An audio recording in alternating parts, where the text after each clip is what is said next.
Good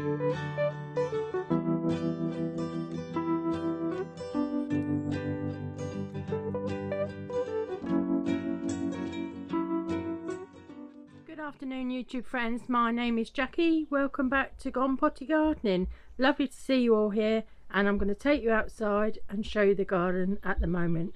Now we're at the beginning of May, well this is May bank holiday weekend. So I'll show you what I've done in the garden at the moment. So I've managed to get all my bags of potatoes planted. This row along here is Purple Rain, which is the second early potato, but I didn't actually fill all the bags right up, look, only to there. And when I start seeing the little buds shooting through, I'll top the soil, keep topping it up till it gets to the top of the bag. So yeah, that was the first row there. Look at those garlic, the elephant garlic, they're coming on beautifully. This second row along here, let me think, this is Sapo Mira, that's it. So that's in these bags, and that's the same thing. I'll leave them until I start seeing the buds on the top, and then I'll top them up. Look at these little hens, look, can you see them over there on that bed?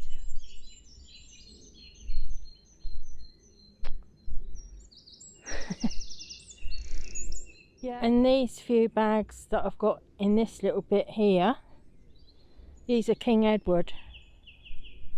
What I actually did with those potatoes was I plonked myself by the compost area, and got all the bags there, sat on a chair, got a shovel, and gradually filled each one.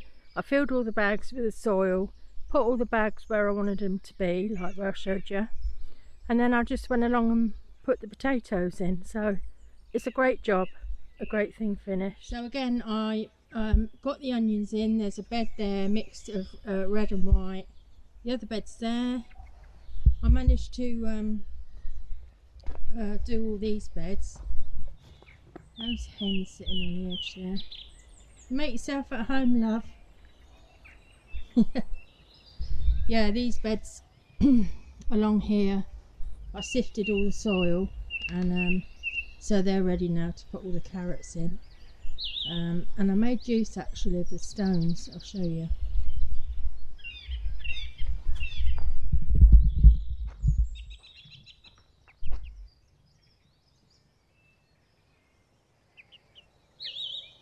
During the winter, the hen area, especially when you go to the gate and come down here, gets really muddy. So I used all the stones from the compost that I sifted, and yeah, it's all in this sort of top half of the chicken, so you know it's a bit of a hard standing for them as well in the winter, so they can get really thick muddy feet, and saves me getting muddy feet. So yeah, it's good to reuse what you've already got. So my next plan of action will be to uncover these and it will be planting up the, have you got something up your nose? It will be planting up these beds from the plants that I've got in the polytunnel. So I'm looking forward to that. There's a couple of little nice plants, look.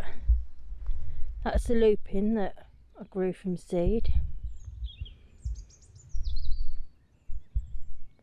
And these are foxgloves. There's some more here actually, foxglove, which is nice to see. These are all grown from seed. I've got a couple of, it's good to keep it weed free as well. Quite a few there come along nicely.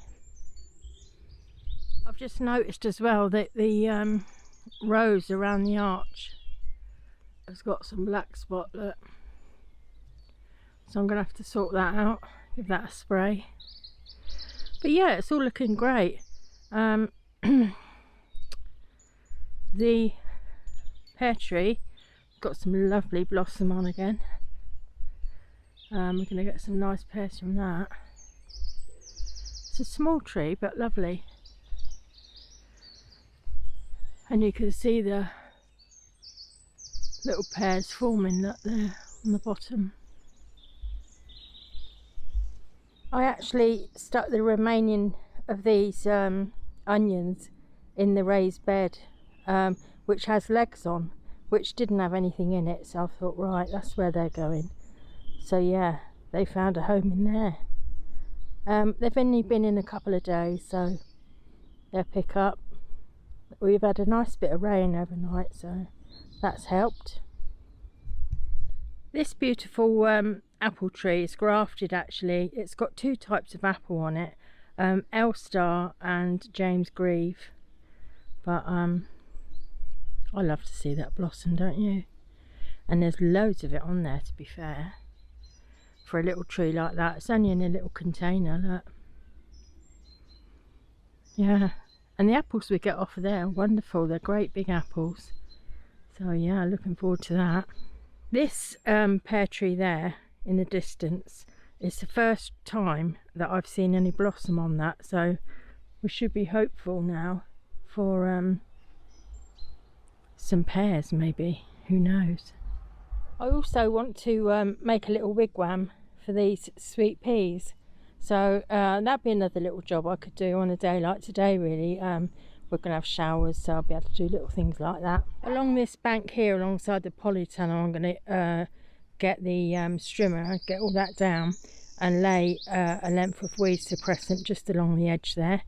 And then I'm going to take all this up down here, probably rotivate it. I've got a little rotivator, and I want to broadcast some sort of wild flowers there and a bit of borage as well. So that's kind of like a tricky bit of an area that I've got nothing in really, but that would look quite nice there.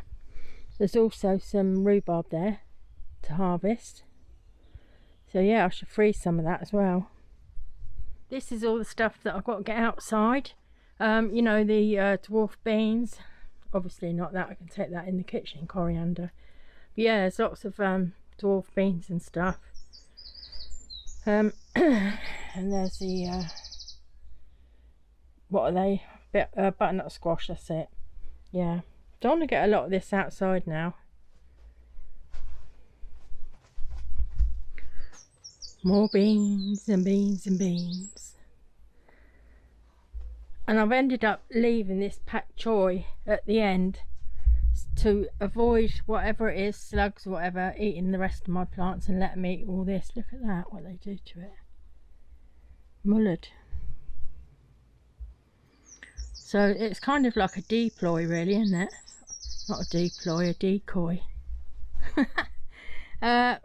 So they can eat all that, but don't eat my other plants. And what I'll do is I'll just grow some more of this. But yeah, then I'll get through it, don't they? I want to get this corn out as well.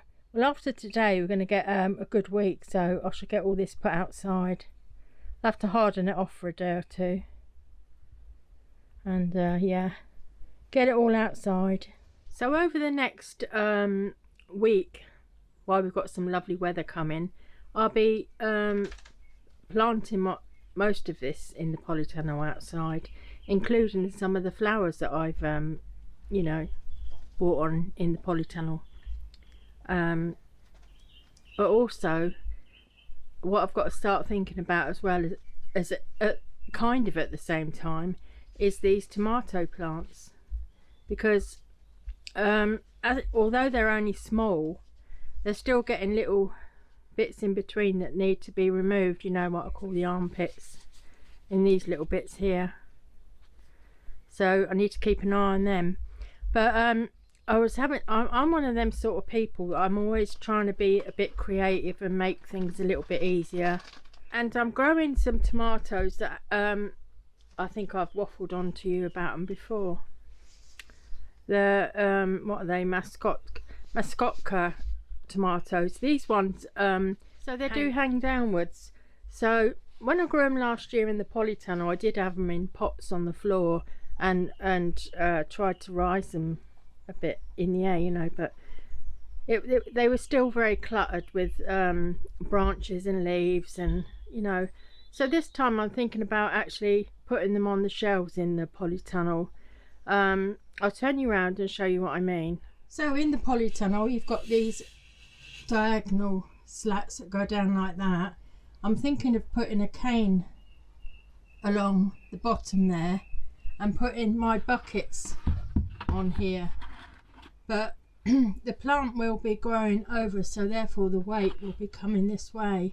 So if I can support it with a cane along there, I think that'd be much better to put those trailing tomato plants up there. Plus they're not in they're not in a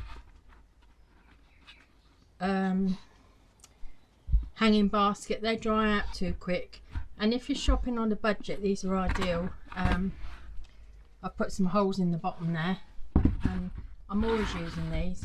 So yeah, and I think I need to start doing that soon, actually, putting them in the buckets. Once you start to get the warm weather, where it's warming up now, you know, we're sort of into 12, 13 degrees. I've looked forward on the calendar and it will be 17 at the weekend. So as soon as the weather starts getting that sort of warm, these shoot up in no time. So this is what I'm going to be doing the rest of today. I think I'm going to take the armpits out of a lot of these young plants, and I'm going to partially fill those buckets and plant the trailing tomatoes in them, and later on that'll save a job. At least I'm not repotting them into a bigger pot and then another pot. I'm potting them straight into that bucket. They get plenty of light from the polytunnel, and yeah, and I no need to think about them anymore. Just you know, keep them well watered and fed with the tomato feed. So that'll be it for today, and hope you enjoyed the video, and if you did, please give it a thumbs up. It all helps the channel, and I love reading your comments. And take care, everyone. Until next time, see you soon. Bye for now.